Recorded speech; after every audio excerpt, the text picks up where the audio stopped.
au niveau des grands événements, vous l'avez dit, hein, les CAF Awards, on était là pour montrer tout ce qui s'est passé au niveau de cette cérémonie, hein, pour ne pas que même une petite image échappe à ceux qui n'étaient pas dans cette compétition. Et puis on a pu voir quand même des distinctions avec Ademola Lookman qui est monté sur la plus haut match du podium en ce qui concerne le titre de l'homme du joueur de l'année. On avait quand même un peu d'espoir pour Simo Adengra. Malheureusement, il n'a pas pu soulever cette distinction-là. Mais à côté, on a Imes Faye qui a été désigné entraîneur de l'année. Et puis la Côte d'Ivoire désignée meilleure nation de l'année avec toutes ces distinctions-là et surtout avec nos reportages, nos coulisses, nos téléspectateurs ont pu suivre ces différents événements. À côté des CAF Awards, il y a eu aussi le tirage au sort de la CAN 2025. Ça sera, ou 2026, hein, si on regarde un peu. 2025-2026, décembre, janvier. Voilà. Donc ce sont les 2 années se partagent cette. Et on était encore au cœur de cet événement. On était là-bas avec la Côte d'Ivoire qui a connu, qui a eu ses adversaires, notamment le Cameroun, notamment le Gabon, l'équipe du Mozambique aussi qui fera partie de cette poule des éléphants.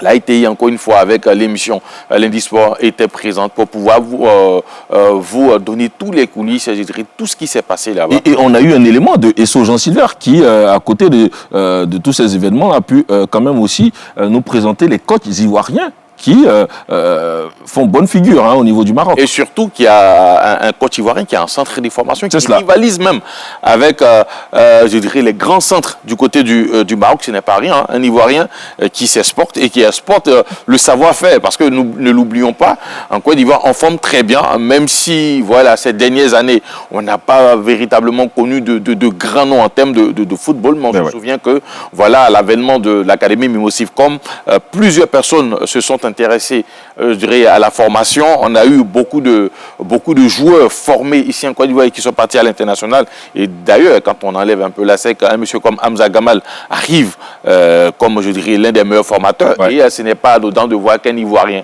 au Maroc on a quand même ces images. Ces images aussi. Qui interpellent aussi parce que ce sont des images exclusives, il faut le rappeler. À côté donc des entraîneurs qui ont été visités, on a le QG des éléphants qui a été visité grâce à la collaboration, on dirait, avec la Fédération ivoirienne de football. Les caméras de la RTI donc ont pu s'incruster dans ce qui pourrait être le prochain QG des éléphants de Côte d'Ivoire. C'est un peu, je dirais, à la base, quand une nation est qualifiée pour ce genre de compétition, que ce soit la CAN, que ce soit l'Euro, que ce soit le Mondial, il y a déjà cette mission de prospection pour essayer d'établir un quartier général pouvant accueillir et surtout pouvant permettre à l'équipe de se mettre, je dirais, dans de bonnes conditions. C'est ce qui a été fait et grâce, comme vous l'avez dit, je dirais peut-être à la gentillesse de la fédération, la RTI a pu quand même visiter, je dirais, ce quartier général-là et puis visiter aussi peut-être créer un autre quartier général pour le groupe RTI. En tout cas, c'est une collaboration qui marche entre la FIF et la RTI. Bien sûr, puisque les matchs des éléphants sont retransmis sur nos différentes antennes.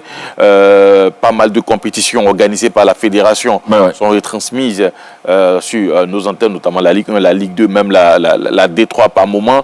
On a des reportages au niveau des compétitions régionales, de district. Donc voilà, nous sommes présents à tous les grands moments et à tous les grands Merci Henri-Joël Bois pour tous ces détails. Et oui, c'est tout cela qu'on a parcouru donc comme événement. C'est tout cela qu'on a suivi pour vous comme événement. Et on vous a naturellement donné toutes ces informations via Lundi Sport pour la saison régulière.